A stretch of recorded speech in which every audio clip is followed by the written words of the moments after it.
Good evening. My name is Ravi Anupindi. I'm a faculty at the Rao School of Business in the Technology Operations area. It's a great pleasure to welcome here Joe Bozich. He is the founder, CEO, and chairman of Knights Apparel. So it's a great pleasure to have Joe here and share his thoughts about the kind of organization that he has built, which fits with the broader mission of POS.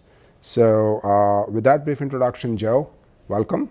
And maybe you can start off by telling your story, the story of how you set up Knights Apparel and the story of the flagship factory at Altagracia. A little background on how I got in the business. I got into the apparel business through the fitness industry. So when I was at Vanderbilt University, where I was pre-med, I eventually ended up getting involved in competitive weightlifting. And despite what's sitting in front of you today, at one point in time, I won a national championship, and as a result of that, I had several companies offer to have me go out to California and endorse their brands, one of which was Gold's Gym. Okay. So when I got done competing, I went to work for them corporately, and in 1987, I started their consumer products division. So that's how I got into apparel and retail. Later on, I started my own company, Knights Apparel, which, as you mentioned, started up in 2001, and by 2009, we had passed up Nike to have #1 market share in the collegiate apparel industry. So along the way of building the business, one of the issues facing our industry that's been a hot topic of conversation is labor rights, codes of conduct. What are the working conditions for people that manufacture collegiate apparel? And I guess specifically, there's been a lot of student activism around the issue. And for the past decade, students have been specifically campaigning on college campuses for what they call a living wage. Mm-hmm.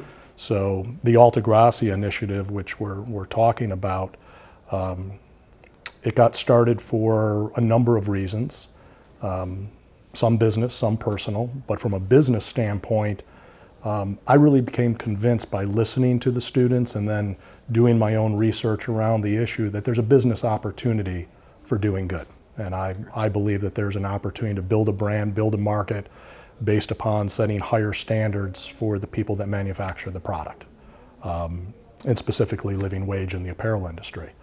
So there's a business opportunity. We are a for-profit, and we're trying to prove that this is a sustainable business model that other companies could replicate. And on the personal side, the short version is that along the course of building my business, I went through a series of tragedies that really shaped a lot of what my values are and what I want to do with my life and my business beyond making a dollar. And as a result of some of those personal issues, it really made me think more about people in third world countries who are struggling with things that we take for granted. Putting food on the table, the roof over your head, being able to afford medicine when your children are sick. And so for a lot of personal reasons, combined with the business reasons, I decided to try and start this new ethical business model of going into an impoverished region, building a factory, creating jobs, but paying the people a living wage, and see if we could build a business by marketing the product, not based on celebrity endorsements or proprietary technology, but based upon the working conditions for the people who make the product. Maybe for the audience, could you just describe what a living wage, what does that mean, as opposed to what people may be familiar as minimum wage? The simple way that I describe it is we asked and answered the following question. How much money would every employee need to receive in order to be able to pay for all of life's necessities? Not just for themselves as an individual, but for their entire family. So that means food and water, clothing, housing, energy, transportation, and education. So we built into the wages enough money so the parents could afford to send their kids to school, get an education, which ultimately we believe is the long-term way of breaking the cycle of poverty. So that's the way I describe the living wage. Was there some defining moment, that experience that you saw that led you to kind of saying this is how I want to, why or how I want to structure my factory? The defining moment that really made me so passionate about it wasn't so much from going to any place. I mentioned it was some personal experiences I had. I went through a 1-year period where I lost the youngest of my 7 brothers and sisters, lost another family member, One of my children became extremely ill to the point that they tried to commit suicide because we couldn't find a cure and they were suffering so much. Another family member was diagnosed with terminal cancer, and about 6 weeks later I was diagnosed with an incurable disease called multiple sclerosis. And all of those events happened over an 11-month period of time. And I think what it changed for me, I always thought, because I had spent so much time in India and some of these third world countries, and in seeing that most people are living in poverty, even when they're getting a minimum wage, that had an impact on me. But it was only when I went through that I think I was capable of putting myself in the position of somebody in saying, what if you were going through these things but you had no hope? Because the difference for me was I had a lot of resources. So there was always that hope. I can save my son, or I can get through this. But it made me think about, what about people going through the exact same things, but they had no hope? Because because of the conditions under which they were born, there was just, maybe there was a medication that could save their child, but it's not available to me because I can't afford it. And then on top of that, they're struggling to put food on the table, a roof over their families' heads. And it really made me think about going through those things with no hope. And so the light kind of went off and said, what if you could use your business to provide hope for someone who might not have it today, doing what you do for a living? And I thought that would be pretty rewarding if you could figure out a way to combine what you do for a living and provide that hope. So that raises this question about, how do you strike this balance between maintaining, say, enough profit to sustain your business and actually truly making a difference? Yeah, I guess here's the way that I would look at it. Even before we started Alta Gracia, if you think about the fact that I started this company, I was the only employee, and 9 years later, we have #1 market share in a $4 billion industry where we're competing against multi-billion-dollar marketing companies with a lot of resources. How did we get that market share in the first place? And I personally attribute a lot of our success to corporate social responsibility. And here's the simple facts behind it. So there was something happened that the retailers decided to give so much of their business and market share to this startup company that I created. And it came down to business principles. It came down to value, it came down to service, it came down to quality, it came down to timely delivery. But we somehow created a better business model than a lot of other people in the industry, and we could do those things better. I personally attribute a lot of that success to corporate social responsibility, because I did live overseas, and what I did is I partnered with factories who understood that what your most valuable asset is, that's your people. So all the factories, even the contract factories that we did business with, I found like-minded business owners that took care of their employees, did more than what was required, and they had a better workforce. They had better quality, they had lower absenteeism. All of those things are a direct result of them treating their people better in terms of wages, benefits, health, and safety. I think that's what gave us the competitive advantage to get the #1 market share in the first place. So I don't see it as an either or. I think corporate social responsibility is another pillar, just like service and value and those type of equations. It's interesting. So is it you're paying living wage at the Alta Gracia factory? If we carve that out of a separate business, let's say, is it sustainable today? Not on its own today, but I would say it like this. It's like any other startup business.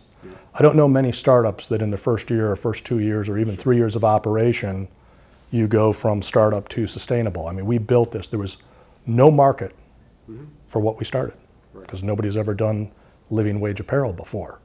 But every single year we've grown. So we are still subsidizing the factory today.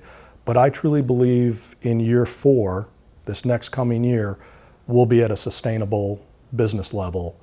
And some of the success that we've had in the first 3 years has allowed us to attract some other brands and some other businesses that will become public knowledge soon, and it's because of the progress we've made in the first 3 years. You've built your organization based on some values, and how do you go about doing that when you're doing subcontract work in a different country? Make a lot of mistakes and learn from them. It's like doing business any place, doing business here in the United States. It's there's a vetting out process. There's good people in good companies and bad people in bad companies, and in every country, and it really is a lot of working with companies. You meet with the owners, a lot of direct contract. We don't do business through agents. We develop direct relationships with the people that own these factories. And you get to know them through doing business over a period of time. Made a lot of mistakes where I've bet on the wrong factory partners at time, and it comes down to when there's a problem. That's when you really can tell what somebody's made of. How do they stand up when there is a problem in the factory or the supply chain, and how do they deal with those issues? But over the past 20 years, we've developed a really good network of like-minded business people that I think we share similar values. Yes, we're for-profit business, and we want to grow and have a profitable business, but they also care about how they do business. What do you see as the role of your customer, like the universities or the retail stores, and also the ultimate consumer who buys these products at these stores in this endeavor that you are in this journey that you are in? Because clearly they play a role. So how do you, when you mentioned that ultimately they care about delivery, quality, etc. But how much of it is the way you set up the organization, the values that you have? What role does it play in getting the customer, or what role do you see as the universities or the retailers playing in making your endeavor more successful? I think that's one of the unique things about Alta Gracia. While I wanted to do this, we never could have got it off the ground unless we had all the stakeholders throughout the entire supply chain buy in and support it. So it took the retailers, at least a select group of retailers, to say, yeah, if you do this, we'll give you placement, and we'll take some retail space away from something else we could put in there to support this initiative. It took the universities agreeing to grant the license and want to support it. And then, of course, it took NGOs, labor rights groups, unions. I mean, it really took all the stakeholders in the supply chain to allow us to get this off the ground. Ultimately, where it ends up going will be determined by the consumer. It's a startup, it's a new division. I think it's possible that someday this could be the biggest part of Knights Apparel's business, but ultimately the consumer will decide how big this becomes. Are there multiple dimensions to building a positive organization beyond just paying a wage, which is a higher wage, obviously living wage, which can take care of all the stuff that you talked about? Do you see there are other dimensions to this stuff? Absolutely. One of the questions that some students I met with earlier questioned, they saw a photo in the New York Times and they've read some stories, and they said it seems like there's a really, really positive relationship between management, ownership, and the union. That it doesn't seem like that traditional, I'm management, you're the employee, or you're the union and we're the boss. And they said, is that because of the living wage? And my answer was no. I think that paying a living wage certainly is positive for the people, and they've never had the opportunity to earn wages like this ever in their life. But I think the culture that we have comes from trust. When people understand, and it took time. I think people, if anything, I think people were very skeptical when we first set this up as to why are you doing this and what's really the motives behind it. So I think a lot of building a positive organization really comes down to people understanding it's not just about the money. It's not just about the money we receive or the money we give. It's when they understand that these people genuinely feel an obligation or genuinely care about us as individuals and respect us. That's as important as the money, the respect factor. How do you instill that in the middle management? Because you're not there at the factory. There is a middle management who's managing all this stuff. How do you instill these values in the middle management? That's the interesting part, is we have very little middle management. I said one of the biggest challenges that I have in the factory is the people that are on the sewing lines, they feel this is their factory. They feel ownership. They want it to be successful. We don't have to have a lot of management that you would normally see in a lot of factories on the sewing lines and things like that, because they care so much about wanting this to succeed, that the quality and the care that they take in it, and they're so concerned about deliveries. I said one of the biggest problems I have is, I've had a phone call from the man saying, you got to talk to the head of the union. They won't leave. They're so concerned. There's an order that they know there's a deadline, and they want to keep working overtime to make sure the order gets out on time.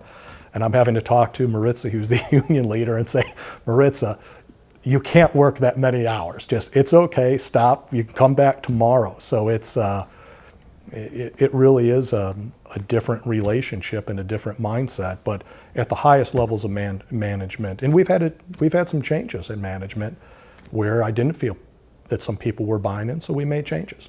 Yeah. When you do subcontract work, because you do, and how do you think about the wages that because you don't choose the wages that they pay, the subcontractor factories are choosing the wages that they pay. Mm-hmm. So, is there a situation where you're paying living wage here, but they may not be paying living wage? How do you deal with that issue? Well, as I mentioned, Altagracia is the only living wage factory in the world. So by virtue of that, if you do business in any other factory, they're not paying a living wage. But as I mentioned before, I have found a group of factory owners that are our main suppliers outside of Altagracia. Bangladesh is a hot topic these days. Mm-hmm. We have a factory in Bangladesh that between wages, benefits, et cetera, they're paying a 50% premium. So while it's not living wage, they're doing so much more than what's required of them by law, and that's where I said we got that competitive advantage. They get the best workers. They get the best workforce, which leads to improved productivity, improved quality, all of things that have given them a competitive advantage. So how does your commitment to offer, I think this is what's called salario digno, or wage with dignity, to Altagracia manufacturing workers, how does it affect the rest of the organization? I mean, knowing that you have chosen this path and you've set this business this way. So you look at your back in your corporate office, mm-hmm. What effect does it have among the rest of the employees? The fact that you're running this organization this way. Yeah, I think it's a source of pride. I think people take pride in the fact that the company they're working for cares more about than just the bottom line profit. There's no question in my mind that it's a sense of pride. If you ask people in my company, what are you most proud of about working for Knights Apparel? I think more people would talk about Altagracia than saying we passed up Nike to have #1 market share in the United States. And that leads to what in terms of better performance, Yeah, that sense of pride? I mean, what does it? Yeah, I think it's all about culture. I think it's all about creating a culture where people are excited about coming to work every day, and they take pride in what they do. I think it contributes to that culture.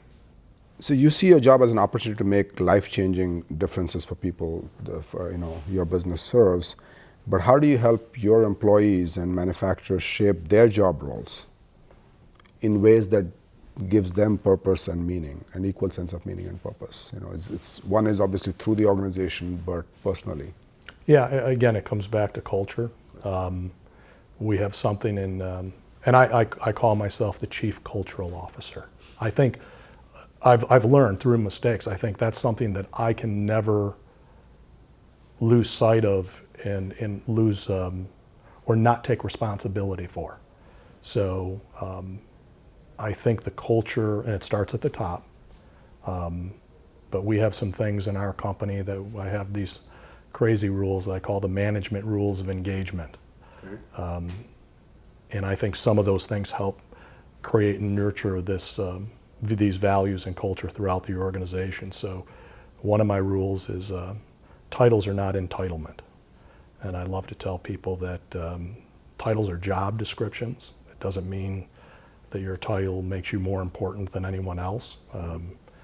Another one of our rules is engaging in constructive conflict. And that means creating an environment where people feel comfortable challenging what we do, how we do things in the best interest of the organization. I tell people all the time, if we're in a meeting, if you can't sit across from me, forget that I'm the CEO, and say, Joe, I think you're wrong. Here's why I think you're wrong, and here's how I think we can do it better. If I'm not creating that culture, then I'm not doing my job. And I think when people see you living and breathing those things, I think it creates an environment and culture where people feel empowered. I think there's less anxiety, less bureaucracy in the organization. I think all those things are real competitive advantages. Right. So which also feeds into how you select, people who come into your organization, because they should buy into this culture, right? Because otherwise you create a tension. The biggest mistakes that I've made in building my business is where I have made hires and didn't have buy-in. And those are the biggest mistakes that I've ever made. They weren't business decisions mistakes, it was people mistakes. And as the company has grown and bringing people into the organization that don't have the same values and don't believe in the culture, it's caused me more problems than any business decisions I've ever made. Do you ever feel the need to compromise on your vision to get things done? And if so, how do you approach that process about that compromise? Do I ever feel the need? I'll say it this way. Have I been tempted? Am I tempted to compromise? Of course. We are a for-profit business. While we are private, I have institutional investors, and I have the pressures of performance on me that you do in a public company. So are there times when you're tempted to take a shortcut, tempted to compromise? Yeah. What I do in those situations is realize, because I've made lots of mistakes in the course of building my business. Fortunately, I've made enough of them and I've been around long enough to know that those shortcuts, those short-term decisions always came back to bite me in the end, in the long-term health of the business. So that's where I hope that I'm beyond.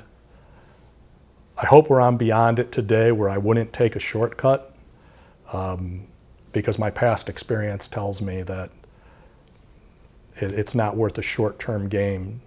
How do you convey that credibility to the end consumer? That is our biggest challenge. Our biggest challenge with this initiative is when you get the product to retail, and this is the project I'm going to talk to you about, how do we tell that story quickly and simply to the consumer so that in 2 seconds they can understand what makes that t-shirt different than the other t-shirts there? That is our biggest challenge. And I don't have the answer. We keep testing different ways of marketing and telling the story to the consumer. Right. I'm not sure we have the answer yet. So now that you've run this for several years, and next 5 to 10 years, how do you see this landscape unfolding for you? I think that we're at a point where we've been successful enough over the past 3 years where other industries' brands are realizing this thing's growing, maybe we should get involved. I have 2 professional sport leagues that are going to sign on to Altagracia that will become public very soon. Congratulations. Yeah. So they've been watching for 3 years, and I think they're seeing what we're doing in the college market. And all of a sudden I have these 2 big professional sport leagues that are saying maybe we should get involved. I've known that we're going to have to get outside of the college bookstore business to make this sustainable, from a lot having to do with the cyclical nature of the college apparel industry. We're going to have to get into traditional retailer. We're going to have to branch outside of the college apparel industry. So having a couple professional sport leagues sign on board will help. But then we've also said we have to get out of just brick and mortar retail. So we've also had the largest pure play internet retailer in the United States is signing up for Altagracia, and we're going to create a partnership. We're going to create its own category, its own landing page. So when somebody goes in and does a search for Michigan t-shirts, it's going to take them to this company's website, and then they'll have a category on there. Again, what do we call it? This is where the labeling. Are we going to call it fair trade? Are we going to call it socially conscious? But we're going to create this as a category together. So, and I also have some big traditional retailers CEOs and presidents of some big retailers that have contacted me since the Bangladesh incident that said, maybe we should build a private label line, maybe we should get involved in this. So I'm optimistic about the next 5 years of us being able to say to the business community, we're no longer having to subsidize Alta Gracia. This is a sustainable business model that's growing. What advice would you have to our students? This is just my personal opinion. I think if you want to have real purpose and meaning in what you wake up and do every day, you got to find a way to use what you're doing, whatever your platform is, whatever your sphere of influence is, find a way to use it to be a force for good. Right. I think that would be my advice to anybody. That's the advice I've given my own kids. Whatever you end up doing, find a way to use it to make a difference in this world. It's great advice. Thank you so much, Joe, and wish you all the best in your endeavor. Thanks, Ravi. Yeah, welcome. Thank you.